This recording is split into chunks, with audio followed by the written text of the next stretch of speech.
What up, y'all? It's me. I got some good news for y'all today, man. I got my pins removed from my neck and my face. Uh-oh. A little sore, not too sore, but it's sore. And shit, I'll be able to talk and eat now. Only thing now, I gotta get used to eating on the right side of my mouth. And Mm-hmm. so I figure in about a week I'll be able to eat me a big hamburger, man. But yeah, I'm Take your thankful for time. that, man. I'm thankful for that. It wasn't no long procedure or anything like that. Uh, so they didn't even tell me they was gonna take the pins out today. They told me come in so the doctor could take a look at me. And man, when he took me in that room with that damn chair, I said, "Oh shit!" But it wasn't that bad, man. They had a long, long piece of something stuck down my throat, man. I didn't Wow. know, but now I just gotta let it bleed out for about 24 hours, then I'll be fine. But I got some other issues going on, so I don't know when y'all will see my face. But we got KP back tonight. I got about 5 calls that they enjoyed KP. So really, KP is not here because you guys enjoy him. He's here because he's pushing me to keep this channel going. He don't want to lose That's this right. channel because this That's channel's right. been absolutely dead. And I've been in the hospital and recovering, and so we on life support. But thanks to KP, we gonna try to keep it going, y'all. Keep KM videos on the up and up on the one, Jack. Gotta keep you on the one, man. You know, I don't want to see nobody go down, without without a fight, doggone it. Yeah, Gotta keep it up, man. I'll be glad when you get a chance to come on here and well, we can, the folks can hear you. The folks can hear yeah, you, man. So you might have to post up a picture. yeah. I thought about that.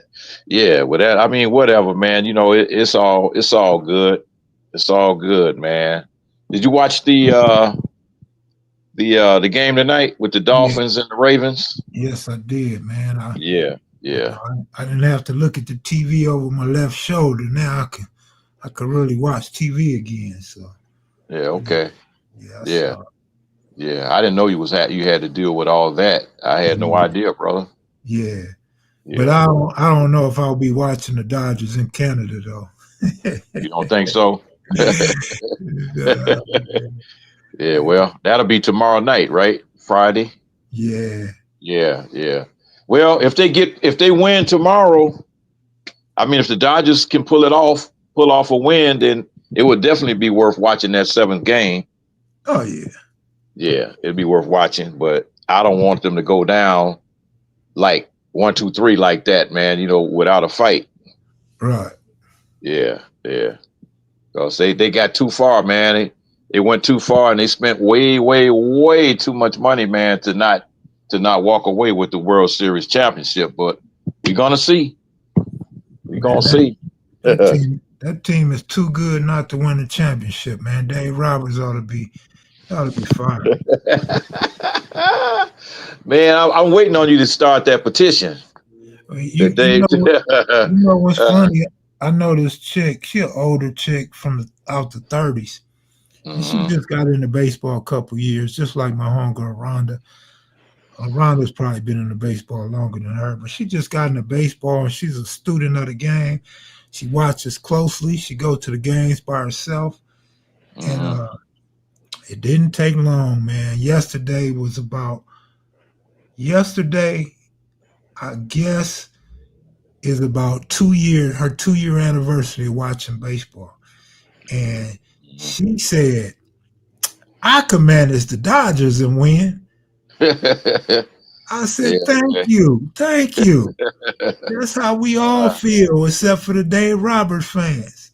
yeah.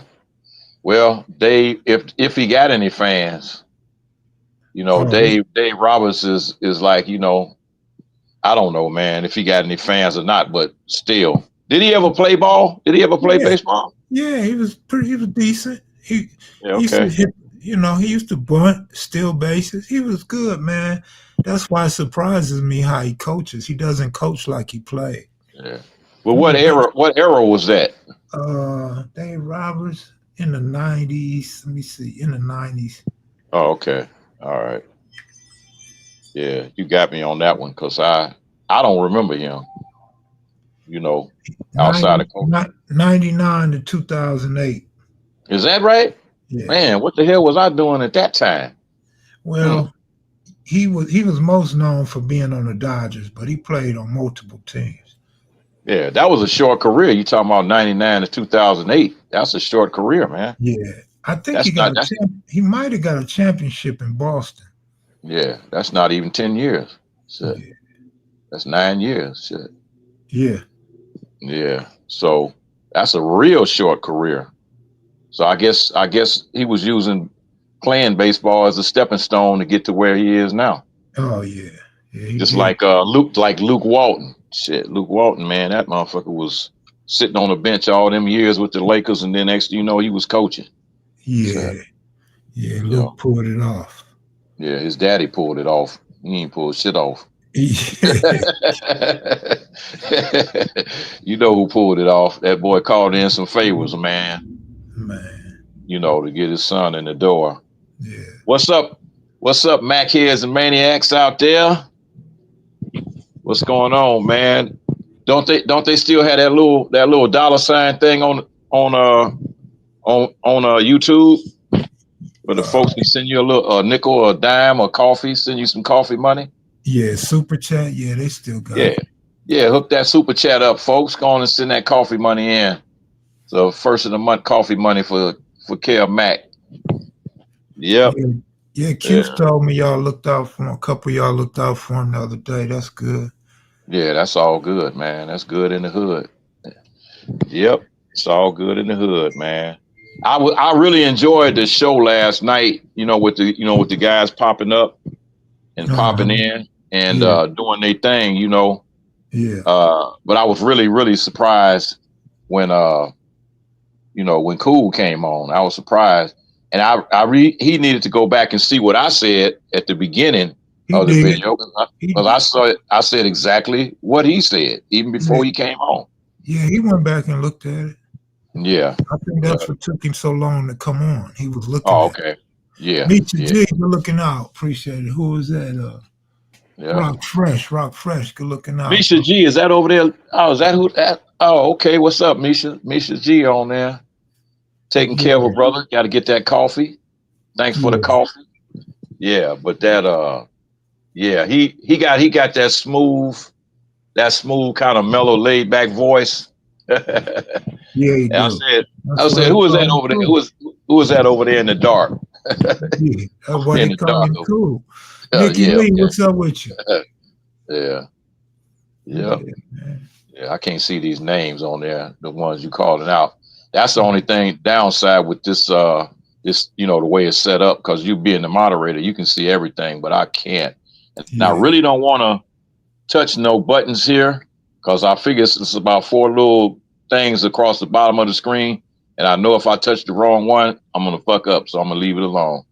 oh man. Yep. Yeah. You the moderator. You can handle that. I got to give you your wrench, Kev Mac. Got your wrench, brother. Yeah. Yeah, man. So what's been going on? What's been going on over there? Anybody got some questions? Q&A questions they want to ask? They want to throw out there to Kev Mac or to me? But because, man, look, I was talking with Molly Bell earlier. Oh As yeah. a matter of fact, when I first when I first texted you, I was talking to her then. I had a and she was on the phone. So I was telling her that I said I'm getting ready to go over here to Kev Mac, so maybe she might uh Yeah. no, I didn't send her no nothing like that, because she didn't want I to mean, come on. I mean to But watch. yeah, To to watch. watch, yeah. Oh, that's But cool. yeah, she's over there, man, doing her thing. But she got a lot of memorabilia, a lot of stuff, man. Um, Stuff with pictures with her and like Eazy-E and a bunch of stuff. Her being in Compton, the game, and just a bunch of pictures, man, that I want her to try to put together a book, with these pictures and stuff in it, and not really a magazine. I'm talking about an actual book with all the pictures and letters. She actually got a letter from Asada Shakur, the one that just passed, Joanne Chesimard. Yeah. It's Tupac's aunt. Right. Yeah, a letter from her, a signed autograph book from her, letters from Geronimo Pratt, pictures with Geronimo. I mean, a lot of heavyweight folks, man, in LA, in the culture, that got, that really goes back a long ways, man. Right. And I really, really want her to try to hurry up and do something with these photos and put them down so they won't get lost. Yeah. In the shuffle. Right. Yeah. Yeah. I don't have nothing like that, man. Only thing I got is a couple of newspapers that I saved when Obama got elected. That's about it. Yeah, I threw a lot. As much stuff as I kept, I threw more stuff away over the moving left and right, and then people stealing from me and shit. Yeah, it happens. That same thing happened with all my albums, my record albums, man. You move, and it's like people that come up and they do what they do, man. It's like you stand with some chick and then you leave. You got to leave because it's her spot, and you might leave a couple of albums behind. Before you know it, man, your whole record collection is short. Yeah. Hey, so what up, Sag? Sag's in here. We got a question from Asiatic Supreme. Good looking out. He said, what years was the Coolie Cools active? Were the Crips on 102nd Street during your era? Was Chain Gang on 102nd Street area? Speak on it. Okay. The Chain Gang was not on 102nd Street. The 102nd Street has, as long as I can remember, in the, I'm going to say probably around 73, 74, because the guy that was instrumental in creating, or shall I say, the shot caller on 102nd Street, which was a Crip on 102nd Street, was Kirk Murphy, that stayed right there on 102nd and Lamoli. And that's where a lot of the Inglewood Crips used to go and hang out, like Larris Price and Cody Brown and Kenny Robinson. Them used to go over his house. He stayed right on the corner of 102nd and Lamoli over there. And and the Cooler Cools from, I'm going to say, probably 75 on up was when, because prior to that, it was difficult for black people to even get an apartment in the Cooler Cool. When we first moved to Inglewood, we were trying to get an apartment in the Cooler Cool, and they would not allow us to get an apartment in the Cooler Cools. It was all white. So, and that was in late 1970. So we ended up moving on 99th Street off Crenshaw. But yeah, the Cooler Cools was active, I'm gonna say from around 75, and all the way through, man, because the 102nd Street was the main street that it would be a lot of Crips hanging out on. And like I said before, the bottom, which was between Crenshaw, between Century and 104th Street, between Crenshaw and the drive-in, which was on Yukon, that was all Bloods over there on that side, family chain gang or whatever you want to call it on that side. But 102nd Street was always a Crip stronghold. It always was. And, you know, so I would go over there whenever I felt like it. I was just something about me, man. I would go anywhere I felt like going. And wasn't, you know, as a matter of fact, my daughter was born on 102nd Street. Her mother lived on 102nd Street. So and that was my oldest kid. So it's like, yeah. And I was in high school at the time. So it's I didn't have no fear, man. You know, I guess you could call, I don't know what you can call it, whether you can call it stupidity or what, not being naive or whatever, man. I felt I could go wherever the hell I wanted to go. Shit. And I never really had no problems, never had no problems out of them. However, one time I did get into an incident. I was talking about that the other day. I got into an incident at the Cooler Cools and Monty, which was an Inglewood Crip, and they called him Dolomite, and he, you know, he helped me out. He saved my life that day because I was over there tripping, you know, man, all shermed up and calling everybody out. And you know, before they got a chance to do something to me, man, you know, he calmed them down. Said, wait a minute, you know, he all right. Yeah. But, you know, matter of fact, he even dropped me off at the crib that same day, same night. Yep. Yeah. Yep. But yeah, man, it's all good though. Inglewood was different. You know, it was different.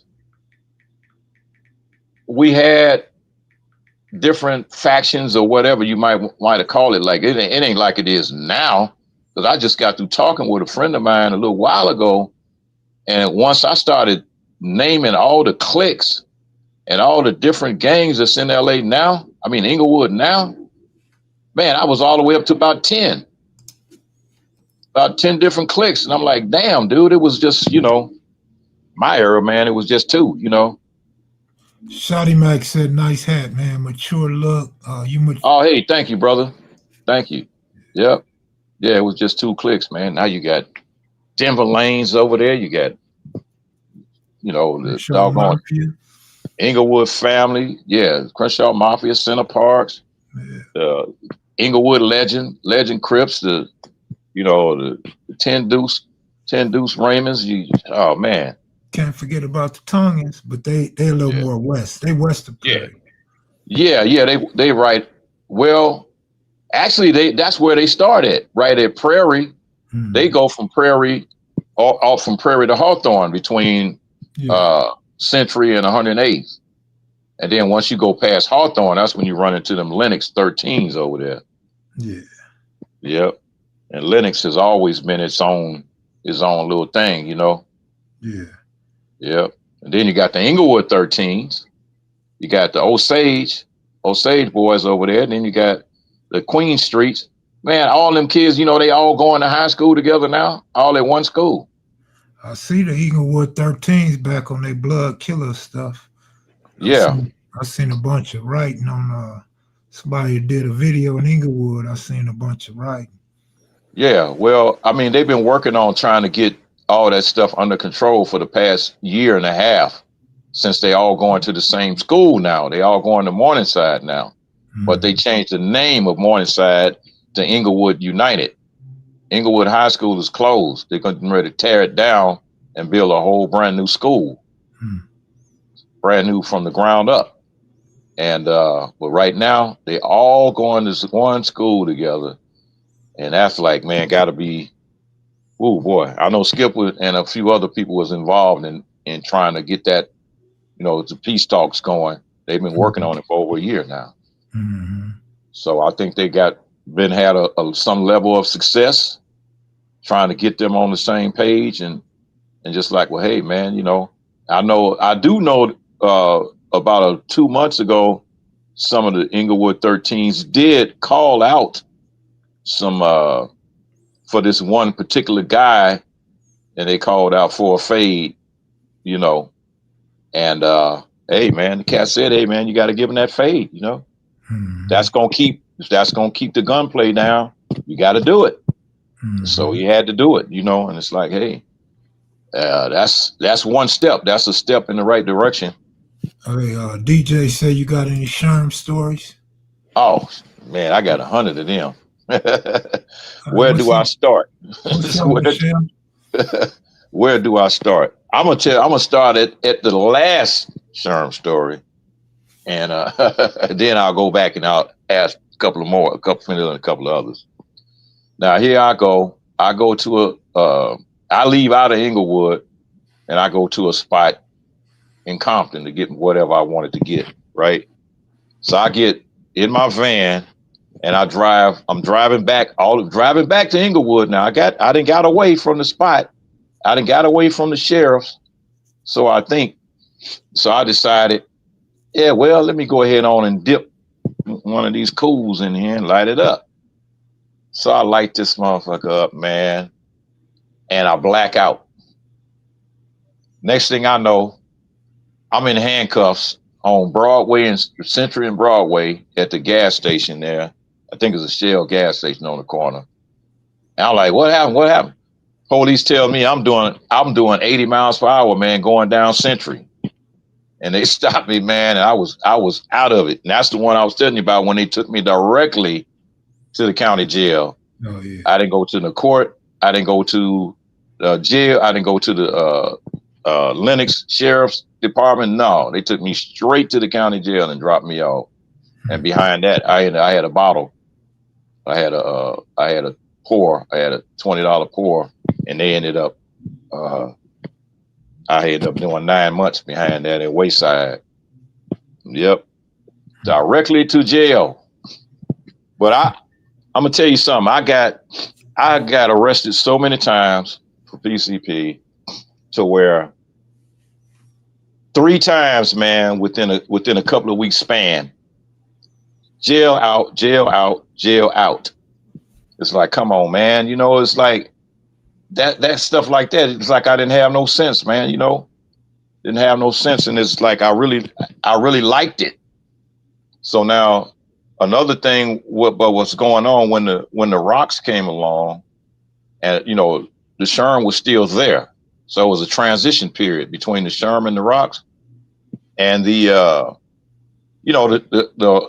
cats that was smoking was like looking down on the cats that was smoking the super cools. So it's like, wait a minute, last week you was doing the same thing. Mm-hmm. So now you want to look down on me because this is what I'm doing. But my the one that I liked the most was that Lovely. Oh man, I couldn't get enough of it. Couldn't get enough of it, you know. And so, you know, I just get that, man, and something about that stuff was just, you know, but like I told you before, man, when I was doing that, I kept a pocket full of money. Kept a pocket full of money because you didn't need much. But when that other stuff came along, when that rock came along, man, shit, my pocket stayed empty. Stayed broke. Because you're going back and forth, back and forth, back and forth, chasing something that you ain't gonna get. Yeah, that's how it go. Yeah, after that first one. I live right downstairs from the mailbox at Freeway Rick. We call it the mailbox in Inglewood. And I live right downstairs from his spot. All right, over there on Lawrence, over in Inglewood. And so I come out the house one morning and I'm outside, you know, like I said, I'm smoking my cigarette that had been dipped. And Freeway Rick was sitting he had a blue 76 Cadillac Seville. Sucker was sharp, man, with the Vogue tires and the wires on it. Baby blue, man, with white interior and a white top. That was clean. So I'm sitting there. It's like sun up. The sun ain't even really came up that much.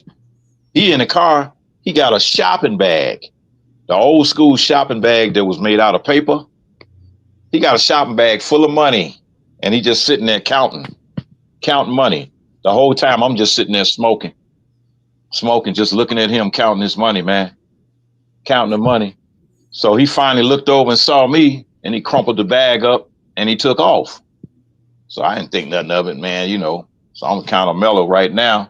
So I go back in the house. Later on that day, he comes back over and I see him again.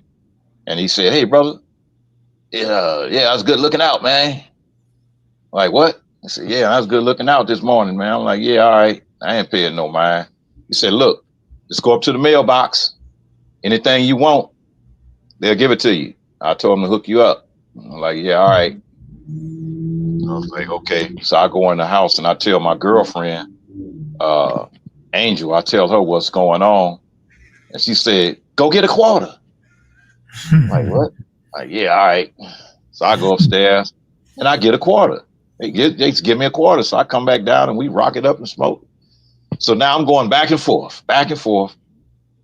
And they didn't give me so much, man, to now I didn't start repackaging this shit and I'm out standing out in front of the building selling it. And some kind of way he found out, man, and cut me off, man. I cried like a baby. Shit. Cut me off. I was getting free powder, man, because it was powder then. It was all powder, but it was pure. Yeah. I was like, man, I got free powder for about 3 months. And and then that's when Angel hit me with the bomb. "Oh yeah, my old man's coming home in 2 weeks." I'm like, "What?" Shit. I didn't even know the girl had no old man. Old man getting out of jail. He getting out of jail. You was too high to know it, man. Man, look, I ain't ask and she ain't tell until it was 2 weeks before his ass getting out of jail. So I got to pack up my little Playboy books and records and go back, find me another spot. So I split and get me another spot, but I'm still hanging out. I'm still hanging out around the area, right? Because that's the bottom, And I'm telling you, man. So I get a chance and I meet the dude. The cat is a well-known cat, man, Crip dude named Lala. All right, this is Lala's girl. And so he was like one of the only Crip dudes that I knew that lived in the bottom that never had no problems. Okay. And so I see him and he come up and said, "Yeah, man, what's up, man?" So we started talking. He said, "Yeah, man, I heard you was kicking it with my girl." I'm like, so I started, kind of backpedaling a little bit. And he said, "No," he said, "Wait a minute, man, it's all good. I knew she was gonna kick it with somebody, but he said, look, we straight, we good." He said, "I asked my boys," because he had two little boys, about 3 years old and about 5. And he said that, you used to take them to go get ice cream stuff. And I never spanked them or nothing. So it's like, we said, man, me and you, we cool. Man, me and that brother became the best of friends. We became really good friends, man. And I'm like, yeah, it was just sad that Angel, she really got hooked really bad, really, really bad, man, on that crack. And it just took her down, all the way down. So somebody in the comment section said, "What year was this on Lawrence?" On Lawrence, I was over there, because that had to be around, because the powder hit crack. A lot of people don't know that the rock itself, people have been rocking up cocaine, man, since 73 in LA, but it was called ether base. It was called base. So that had to be around 81, probably around 81, around 81 or 82. So I had went to Chicago for a couple of years and I came back. It had to be around 81 or 82. That was before I started working at the post office. It was around 82. Yeah. Yep. And the bottom, it was what it was, man. I done lost a lot of friends over there because that was considered Sherm Alley. That was Sherm Alley, and the jungle was Sherm Alley. That's what they called it. That's what they, the name they put on it before it became the rocks and all that stuff over there. But yeah, man, I got a lot of Sherm stories, man, but some of them just too bizarre to even tell. One that was really tragic, and I'm gonna change the names to protect the people that was involved. Let's see. There's a guy they used to call the Count. He stayed on 102nd Street, and he was a big time drug dealer, right? And his house got the guys did a home invasion robbery on his crib. But before they did that, me and this guy named Chuck and his sister, his little sister, man, Cheryl, we go over to the Count's house, and the Count, he had this jar of stuff that he made up. It had everything in it. It had Sherm, it had angel dust, it had lovely, it had peace in it, and it was black, and he used to keep it in a jar, and he called it black magic. He used to keep it in a jar, and he keep it in the freezer. This stuff was so powerful, he just rolled up a little bitty little pinhead like a toothpick.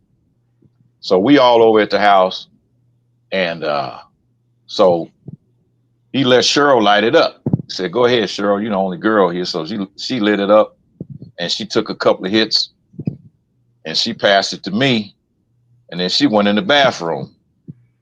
Man, next thing I know, she come out the bathroom bucket naked.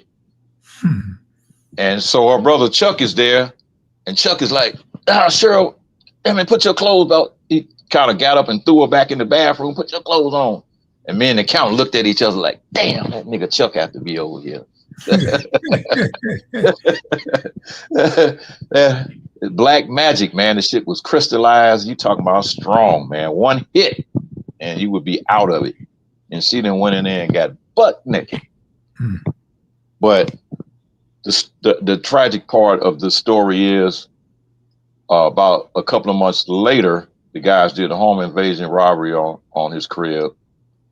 And in the process of doing what they did, they unalived his son. And he was standing, right there when they did it. And it was like, he just disappeared. He got out the game and disappeared. It was crazy, man. Crazy. This guy was something else, man. He had a suit, a hat, and shoes, man, to match every day of the year for a whole year. That's how much. I mean, dude was sharp. Anybody old enough to remember the Cool Jazz Festival they used to have in San Diego every summer? Yeah. Did you ever go to that, or was you old enough to go to that? Okay, I've been to one many years ago. Yeah, I've been to the Hollywood Bowl too. Oh yeah, the Hollywood Bowl. Yeah, that jazz festival. But the Cool Jazz Festival really wasn't jazz. It was like R&B and whatever groups that was out at the time. Yeah. And it would last that whole weekend. So the Count, he rode a three-wheel chopper, man, down there with a Rocky the Flying Squirrel hat on and some goggles, man, with a white girl hanging off the back. Went down there, man, and sound like Nikki Lee and Rob Moses. Yeah, Cass was getting busy, man. That's when everybody would get sharp and go downtown and get their tailor-made slacks and suits and get ready for Cool Jazz Festival, man. Get your hotel rooms all set up, Rob Moses said, "Did you go to Hodges Barbecue?" Oh yeah, Hodges Barbecue and the fish market right next door. My boy Ted used to work there, so I'd be there all the time. Yeah. I liked the fish market better than I did the barbecue. Yeah. Yeah. It was the same, owned by the same people. They own the whole building. So fish market right here, barbecue joint right next door. Yeah. Just go to Hodges. Yes, indeed. Hodges, and it was another hamburger stand up there on Imperial and Prairie. Can't remember the name of it. It was a bowling alley on Prairie, Tropicana Lanes. Oh yeah, I know every street in Inglewood. Oh man, I didn't walk them streets for years. Yep. See, a lot of just like Inglewood was a big money city, man. There was a lot of money floating through Inglewood. The hookers was going from Prairie all the way. Well, they had it segregated because the black hookers was from Prairie all the way to Hawthorne, and then the white hookers was west of Hawthorne, between Hawthorne and the 405. Do you remember a youngster from Inglewood named Papa? Papa? Yeah. No, I don't. I don't remember him. Around what area? Oh, that's No. somebody in the comment section asked. Okay. No, I don't remember. I don't remember that name. Yeah. I remember a cat over there named they called Pop Squally. Pop Squally, he was cute snoring. Yeah, I Pop, know him Pop too. Squally. Yeah. But I think it was more than one Pop Squally though. It was two of them. Well, Yeah. in our area, it was two of them. This guy was kind of slim, light skinned, Yeah, maybe yeah, about 5'7". yeah. I Yeah. know him. I know him. Yeah. Yeah. Yep. Ask KP if he heard of Craig Munson. Yeah, well, I heard of Craig Munson just by dealing with watching your videos. I didn't know anything about him. The Inglewood and the East Side. That was two different things. Craig Munson was all on the East Side. Yep. Yeah. Plus, he was gone when you guys was claiming Chain Gang. He was already gone. Yeah. Yeah. How about But the twins that got murdered? the twins in Inglewood. I don't think she realizes how old you are, man. Yeah. No shit. I'm 60. I'm 68 years old. So my era was from 1970 all the way to about 73, 74 while I was out there. But before that, I was doing a lot of shit in Chicago before I came to LA. So I was burnt out, man. When you live in a city like Chicago, you step off the porch doing what you're doing, man. And as soon as you get out of kindergarten, doggone it. I'm serious, man. You didn't hear the story about that what was that little kid's name, doggone it? Damn it. Yummy Sanifer up there that got killed. He was 10 years old, man. He got shot and killed by the GDs. Did you know AC Baba Louie? I didn't know Baba Louie. Baba Louie was from Compton. I wasn't in. I used to go to Compton, and I didn't know Baba Louie, but I knew Puddin. I met Puddin, and me and Puddin was pretty cool. He came. Matter of fact, I was on 104th and Crenshaw, and Puddin came over there. He had a Riviera he was driving in. And so he pushed up on me like he thought I was a Crip or something. Like, man, I ain't no Crip, man. What you talking about? So we, kind of became friends, man. And he, I ended up going out to Compton, hanging out with him and bartending them dudes. And but the thing about him that I didn't find out until years later, somebody told me, I don't know how true it is. They said his mother lived in Inglewood. JC said, we're at in Chicago. Did you grow up with any reputables from out there? I grew up on 95th and Parnell. First I was on 79th and Eberhard. But the reputable cats in my neighborhood was US that was running the Wild 100s in the Princeton Park projects that was not too far from my house. A couple of cats named Oink and a guy named BB. They were originally Stones, and they flipped and became disciples. They became gangster disciples, black gangster disciples, because we had guys in my neighborhood at that time, right before I left, we were claiming black gangster. And black gangsters and the disciples wasn't together yet. They hadn't became together yet. So US was instrumental in getting that going when the black gangsters and the disciples got together with the King David and his boys that was coming from over in the Inglewood area. So, but yeah, I grew up around a lot of reputable cats, and then I got relatives that are like that, reputable GDs and Stones.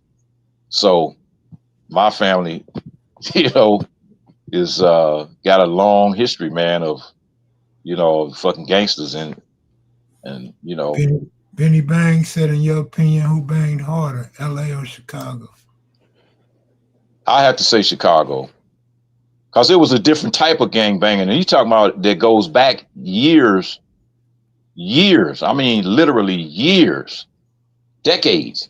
Because you know, a lot of those the well-known gangs that you know about now, like the Vice Lords and the Stones and all them guys started that shit like in the 50s.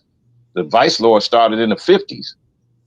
So the gangbanging stuff, well, the gangbanging, it was already gangbanging in LA too, like the Slauson, Gladiators, and all them guys, the businessmen and all them. But you know, the Crips and the and the so-called blood gangs took it to a whole nother level, because they was like doing that Rumble thing back in the Gladiator days. I would have to say Chicago, because it's more organized. It's more organized crime than anything else. The guys was making money, extortion, you name it, man. They was doing it. They was really, really, truly doing it. JC says, so you were in line with David Barksdale now? Yes.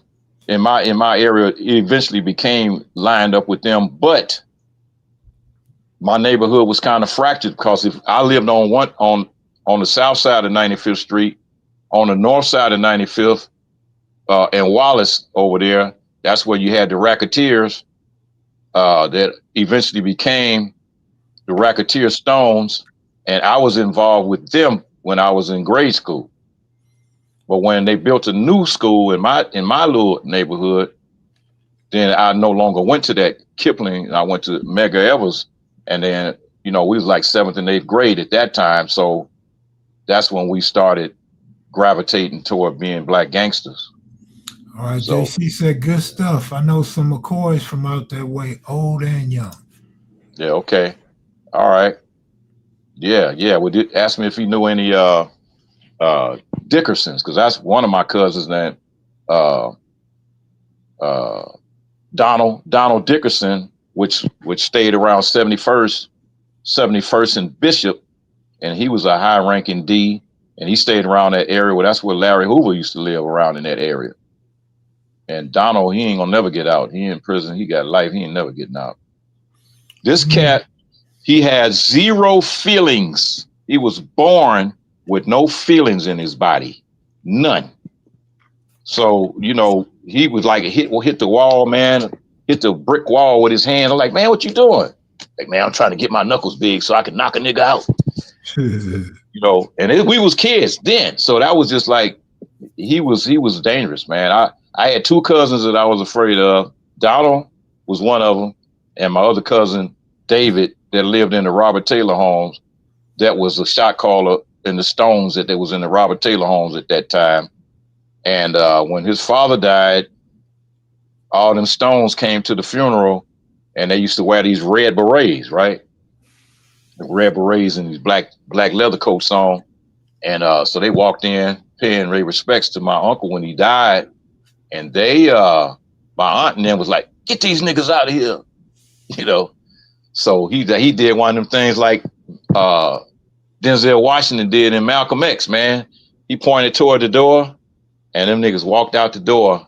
And from that day on, I was afraid of his ass. I'm saying, this nigga got too much power. Shit. All right. Benny Bang said he just seen your interview about Ken Dog. What can KP tell us about the LA Brims? I think he means Crazy Dog, but well, my connection to the Brims had to do with Big Country had a cousin. He had a cousin that lived in Inglewood, the Ingram family. Their brother was Billy Ingram, the pastor. And Michael Ingram was the one that I went to school with, and his sisters. And they were related. They were cousins. They were cousins with Big Country. And at the time that I met him, it was after Lil Country had got unalived. So he was in Inglewood, and I got a chance to meet him. Now we in front of the Ingram's house, and me, Big Country, Michael Ingram, and Stacy Ingram. And then that's when Richard Taylor, Kenny Robinson, and Michael Christian came by there, because Richard Taylor was an Inglewood Crip, and he lived right next door to Michael Ingram. Matter of fact, Richard Taylor was dating Michael Ingram's little sister, Stacy. So it was a hell of a dynamic. And that day, I didn't know I really hadn't really been paying that much attention to how big Michael Christian was. But Michael Christian and Big Country got into a standoff. You know, they got into a little Mexican standoff. What you gonna do? What you gonna do? Michael Christian flexed and busted out of his fucking leather coat, his waistline. I mean, busted out. And then he just took the sleeves and just threw them on the ground and just standing there flexing and shit, man. Damn. And I'm like, damn, nigga, huge. Probably feel like he could go steal another one. Hey, what part of Chicago are the Four Corner Hustlers from? Four Corner Hustlers on the west side, from the west side, and then they did have a few like around the 43rd Street over east on 43rd, but they was like mostly on the west side. Four Corner Hustlers was like on the west side over there with them Vice Lords, but they were linked up with the Stones. I think through that nation they was hooked up with, because you had Folk Nation and you had People's Nation over there. The D's was one and the Stones was the other, and it was like a whole lot of different gangs. Just say you got 10 different gangs that fall under the Folks, and you got 12 different gangs that fall under People. So it's I'm telling you, man, it's rough. They got over 300,000 gang members in the city of Chicago, man. Yeah. JC said the transition from Chicago to LA is pretty interesting to know the history of both cities firsthand. Yeah, the transition for me, and that was the whole problem, because Moms was trying to get me out of Chicago because I was at that age, you know, and I was already involved. But she tried to get me out of Chicago, so we moved to LA. We actually moved to Carson first, but me and my brother didn't like Carson because it was slow and it wasn't nothing to do. Carson was still being built, and so we came to Inglewood, man, and riding through Inglewood and saw this pretty little girl, man, with these hot pants on and that big old afro, man. We like, yeah, we want to live over here. So we ended up moving to Inglewood, but Inglewood was hadn't got started yet, but it was on the way to that following year. It ended up with the banging. I got there in 1970, so around 71, early part of 71 and all through 71, man, was the introduction to all that. Yeah. Danny Garrison, good looking out, my brother. Yep. Has KP had any run-ins with the Mickey Cobras? Never did.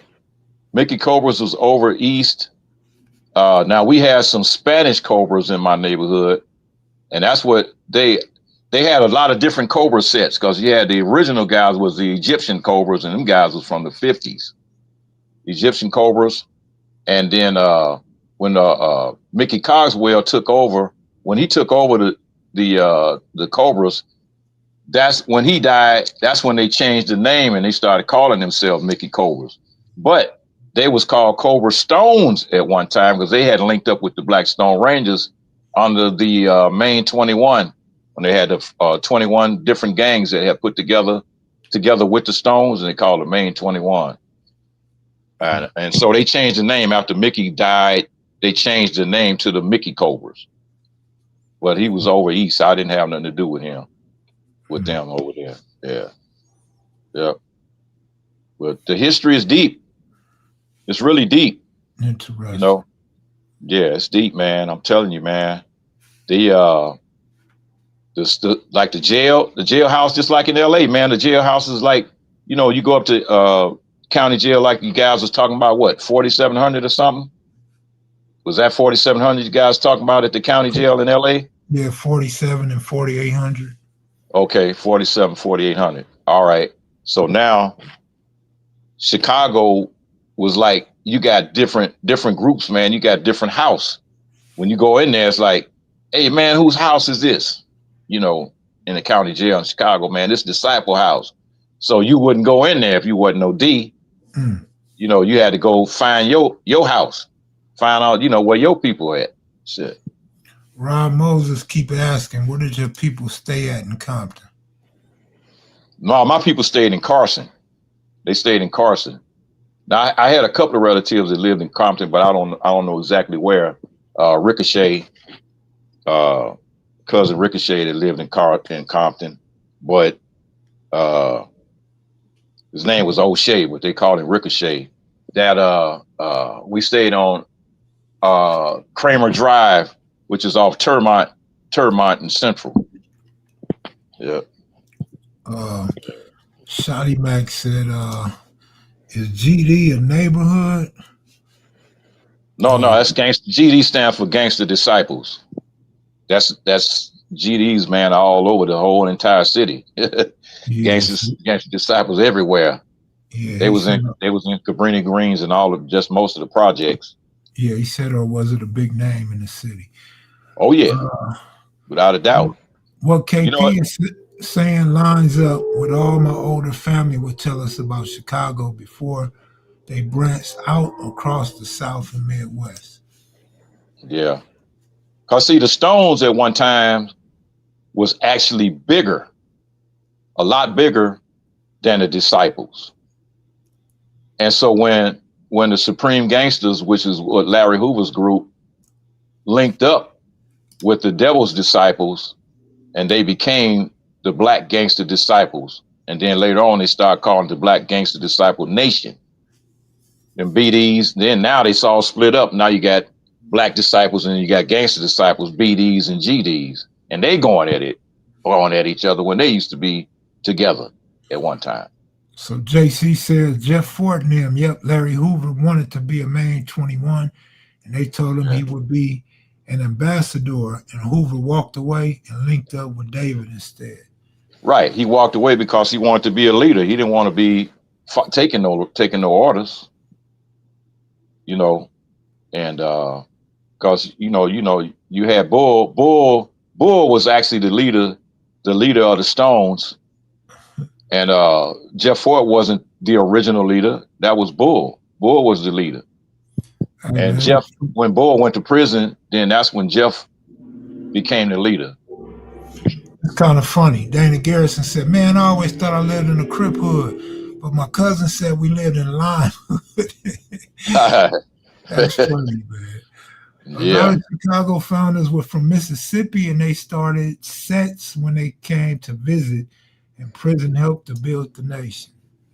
Yeah, a lot. Because all the leaders, Larry Hoover was from Mississippi, Jeff Fort was from Mississippi, Mickey Cogswell from Mississippi. A lot of them guys, a lot of cats from the South, man. My father was from Mississippi. So it's a lot of, Southern people that went to Chicago and went in Detroit and New York. And a lot of them came to LA too. But most of the people that I met when I first got to LA was like a lot of people was out of Texas and Louisiana. Yeah. They had a lot of white gangs, one called the Gaylords after the street. Yeah, the Gaylords go all the way back to the 20s, dude. Shit. That was someone in the original doggone, they was an Irish gang that fucking Mayor Daley, the damn mayor, used to be involved in. Shit. Shorty Freeman also. Yeah. Were the Black Panther active in Chicago? Black Panthers were active, and they were on the west side. That's where Fred Hampton and Mark Clark, they had the headquarters on the west side of Chicago, and that's where they got unalived in a raid that the police claimed they was shooting at them when the guys was in their sleep. West side. Yeah. Because Chicago, to be real about it, Chicago only got 3 sides. You got the north side, the south side, and the west side. It ain't no east side in Chicago. And anybody talking that shit, oh man, it's on the east side. No, you can say over east, but it's not the east side. It ain't no east side in Chicago. So that's the only city that you probably go to that you will find it ain't no east side. Hey, man, I'm really not showing my face because I'm ashamed of the Dodgers. Oh shit. Man, don't even say that yet. They ain't lost. They ain't over yet. I didn't say it was over. I said I'm ashamed of it. Yeah, yeah. But only thing I can say the difference between the Chicago gangs and the LA gangs at that time that I was involved was the Chicago gangs had been around, established a lot earlier. They were about the money. They were about getting paid. And the guys in LA at the time when I was dealing with it was about fighting, and they wasn't trying to make no money, But later on, when the Sherman and the and the rocks hit, then they started becoming to get about money. Yep, and that was just like everybody was trying to get that paper then. So that's the only difference I see. Because them guys used to ride Jeff. It was this chick. What was the girl's name? Oh, I can't think of her name now. But she used to babysit the guy that I grew up with, and she was one of the high-ranking Rangerettes, the Blackstone Rangerettes, and she used to tell us the stories about Jeff and them. And Jeff and them used to ride new Cadillacs, man, every year that they got for free from the doggone Cadillac dealership, man. They was that extortion shit. They just go in and get the fucking car. We want this car. We want. So and the guy was just give them the fucking cars, man. And their colors, their colors was like red, black, and green. They started out with the color red, and the Disciples was sporting that black. That black, man. So it was if you want to call it, I don't think they really got too much. Chicago's tricky too, because if you got your hat on one side, that means one thing. If you got your hat on the other side, that means one thing. So you better wear your shit down the middle. If you're walking down the street, things are just different. The politics is different. Yep. Whereas you in LA, man, there's certain caps you can't wear. You can't wear like a Cleveland Indians cap or like the Seattle caps and all that. You can wear it in certain neighborhoods, but other neighborhoods you can't wear that. The Hoovers got their colors. They deal with that Houston Astros with that orange. Grape Street got their purple. So it's kind of tricky, man, when somebody come to LA from out of town and they mess around and they got a baseball cap on, they could really be in a lot of trouble. Yep, they can be in a lot of trouble. It's about walking on landmines. You don't know. That's who be sporting the Sox cap in LA. Everybody and anybody. So it's not restricted to no one neighborhood. No, it's kind of neutral. Yeah, okay. But different sets wore it a lot. But yeah, I used to wear them all the time. And but then it's like the Yankees cap. So that would be neighborhoods, right? Yeah. Yeah. Yep. Yeah, well, I'm gonna wrap it up, man. I'm gonna make me some cookies again and go get in the bed, man. Well, you better leave them damn sugar cookies alone. You going to bed, you gonna mess around and spike your damn blood sugar up before you go to sleep. Oh, that's all right. Shit, I've been sugar free for weeks now. Yeah, well, that's just make it even worse. That's just like getting that first hit after you ain't been using them for a long time. Where'd you get your doctor's degree at? The internet. Me and Tony Moore was talking about that earlier, where everybody on here was diagnosing me. They had me having every disease you could think of, and everybody was wrong. It was my sciatic nerve the whole time. Oh, okay, that's sciatica. Yeah, all right. Yeah. But all right, man. Take it easy. And my sugar levels are good, so I'm good on that. All right.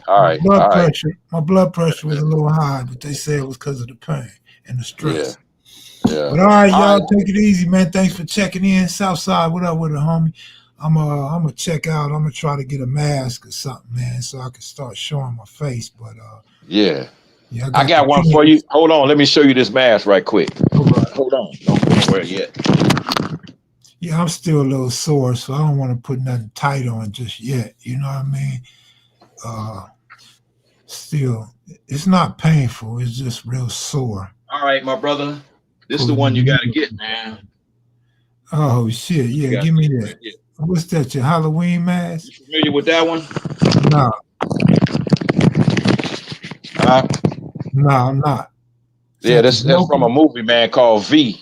Called Oh, V with a V for Vendetta. oh, all right. You got to see that movie, man. It's a hell of a movie. This Yeah, cat named V was like a mercenary type dude, man, that was going against the government. yeah. Yeah, it's a good fucking movie, man.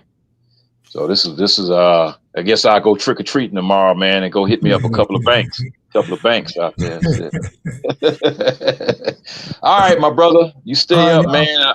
All you Mac heads and maniacs out there, man, that was willing to give Kev Mac some coffee money. That's cool, man. I appreciate that.